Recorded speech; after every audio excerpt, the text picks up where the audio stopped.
Hey there, and welcome to Branded by Amazing. This is episode number 11, and today we're going to talk about the 7 things every seller needs to know before selling on Amazon. This is Matt Clark, the CEO of Amazing.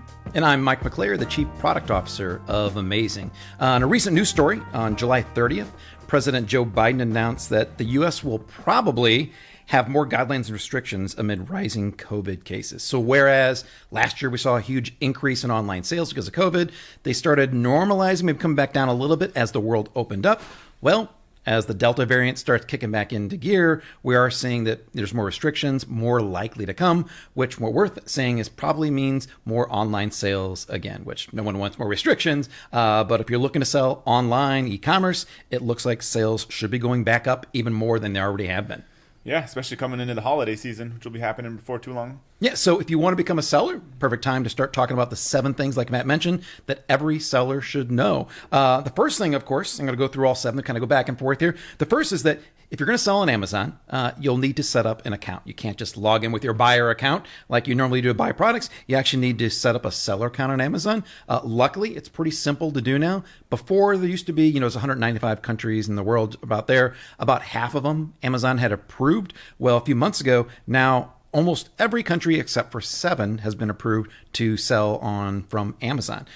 So as long as you're going to sell on Amazon.com, where we recommend you sell, as long as you're not one of those 7 countries, then you can sell on Amazon definitely. So just make sure, get an account set up, go to sell.amazon.com, and it'll walk you through that entire process. Yep, and the second thing is your product. And so there's a lot of different ways you can sell on Amazon. The model that we teach and we recommend is that you sell a good, high-quality product and you own the brand. You're not doing drop shipping, you're not doing wholesaling, you're not selling digital products, you're not selling Kindle or other kind of books. You're selling a regular consumer product that you can put your own brand on. This gives you the best control on Amazon.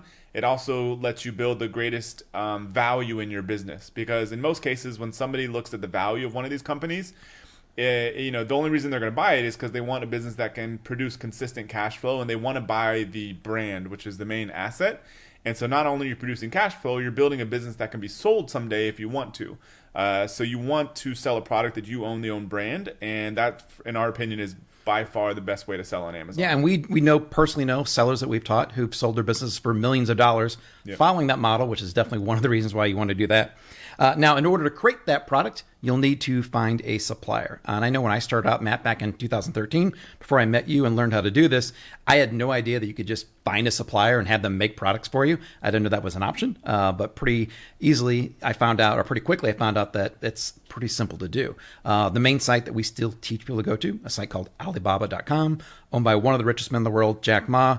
It allows you to go out there and think of it as the Amazon of suppliers. It allows you to search for just about any product sold on Amazon, find a supplier. Usually there's thousands of suppliers making many of these products out there, and then you can discuss with them, negotiate pricing, and also have them private label the product, brand it for yourself, just like you just got done talking about, all fairly easily without ever having to talk with any of them.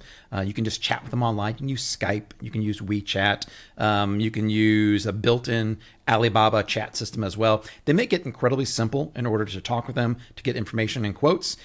And then also keep in mind that most of these people, even though they may be based overseas, they still speak English good enough to negotiate. So you also don't have to worry about when finding suppliers to speak their language, whether from China or India, some other country. Almost all of them now speak English. So finding a supplier is pretty easy to do. You will need to do it, but as long as you focus on products that you can source off of Alibaba.com, definitely not that hard to do.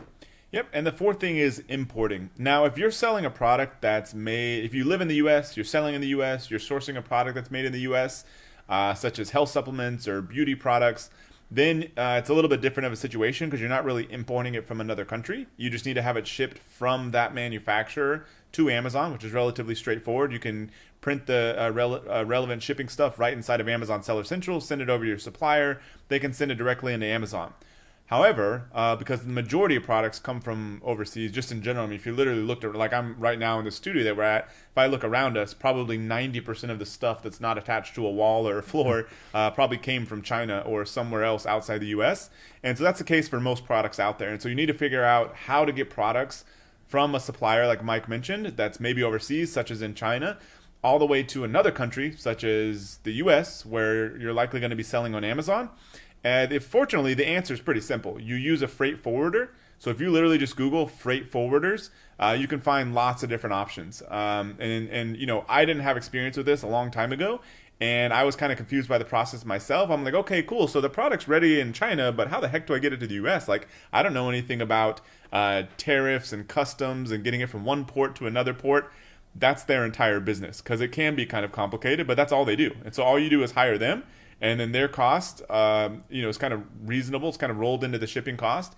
And so then they'll take getting it all the way from some manufacturer, all the way in some city in China, all the way to the U.S. And most cases all the way to Amazon, fulfillment by Amazon's warehouses. You literally just contact a freight forwarder. That's their entire job, and you don't have to do anything else other than pay them some money. You know, and then like Alibaba's created a site to find suppliers, there's also a site to find freight forwarders now called Freightos, just like it sounds, freightos.com. You can go out there and just do a search, and it'll give you exact quotes on getting products out there. Pretty crazy. Now, after importing, then the next thing you'll need is to be able to create a listing. I use the word listing. I'm so familiar with it. It sounds intuitive to me, but many people might not know what that is. A listing is basically the product on Amazon. That's what we think of as a product on Amazon. So if you're going out there and you're buying a product out there, you do a search, you click on it, and then when you see the title, you see the pictures, that is the product listing. It's like a miniature website for that product, and you'll need to be able to create that. It's not overly complicated, but there can be, you know, a simple formula for doing that. You want to have a good, concise title with some keywords in it that are relevant to your product, good images, and then some clear bullet points. Again, Amazon doesn't call these bullet points. They call them features and benefits. That's what you'll see. Just come up with 5 good features and benefits for your product. And that's kind of the basis for a really good listing on Amazon. One of our sellers, our friends we talked to who sold the business, said this is probably the second most important thing after having a good quality product is having a really good listing. So if you're going to sell on Amazon, make sure that you kind of focus on that to have your listing as compelling as possible. Yep. And then the sixth thing you want to know before you get started on Amazon is about advertising. So, you know, Amazon advertising used to not even exist. Then it became, you know, just kind of an extra thing you could do on Amazon. Nowadays, it's almost essential to doing well on Amazon. Now, there's some people that their entire business is based around providing services related to advertising. Some people provide software related advertising. And some sellers have built their business entirely on using Amazon ad system to drive sales. Now, you may have other strategies. We teach ranking campaigns. I think we've talked about that in another podcast episode, or you can find videos of ours on YouTube.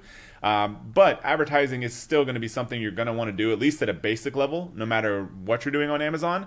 And it's not something you necessarily have to spend hours and hours a day doing, because there's automated campaigns you can run on Amazon. There's relatively simple, you know, keyword campaigns where you're maybe just targeting 1 or 2 different keywords that you want to rank for. But it is a big part of Amazon today. And fortunately, the biggest problem with running ads in general online is tracking.